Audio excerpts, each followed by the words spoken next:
অজু করে সিজদায় লুটিয়ে পড়ে চোখের পানি ছেড়ে আল্লাহরে পাপের স্বীকৃতি দেন। আল্লাহ, এমন কোন জুলুম নাই, গুনাহ নাই আমি করি নাই, সগীরা কবিরা, জেনে না জেনে, ইচ্ছায় অনিচ্ছায়, শিরকি বেদাতি সব গুনাহ করেছি।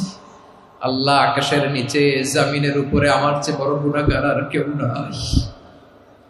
চোখের পানি ছেড়ে আল্লাহরে বলেন, আল্লাহ, আমি ছাড়া তোমার গোলামের অভাব নাই, তুমি ছাড়া আমার দ্বিতীয় কোনো রব নাই, তুমি ছাড়া তো কেউ আমার গুনাহ ক্ষমা করার নাই, তুমি আমার রব, তুমি আমার সব। বলতে পারবেন?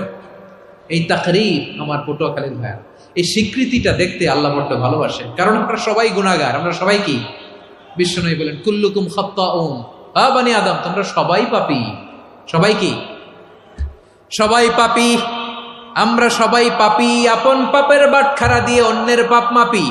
আমরা যে পাপী এটা ভাবতে মনে চায় না কারো, খালি অন্যের পাপ দেখি আমরা। এটা ভুল। ওর এই পাপ, ও পাপী, ও জালেম, ও জাহান্নামী, এরকম একটা টেন্ডেন্সি। আমার যে কি হালাত এটার খেয়াল নাই। খেয়াল করতে হবে যে আমি সবচেয়ে বড় পাপী, ঠিক কিনা বলেন? পাপ করি নাই এমন কেউ আছি? হ্যাঁ, আছি। কেউ না জানলেও জানে কে আমার পাপের ঘটনা? পৃথিবী না জানুক আমি তো জানি, আমি কি পাপ করেছি। হায় ও আমার কলিজার টুকরা ভাইয়েরা, মাথাটাকে নিচু করে জীবনের সব গুনার ফিরিস্তিগুলো একটা একটা করে স্বীকার করে আল্লাহরে বলেন, আল্লাহ, আমি পাপী। আল্লাহ, আমার চেয়ে বড় পাপী এই দুনিয়াতে কেউ নাই। আকাশের নিচে জমিনের উপরে আমার চেয়ে বড় পাপী কেউ নাই। একটা একটা করে আল্লাহ স্বীকার করি আমি পাপী।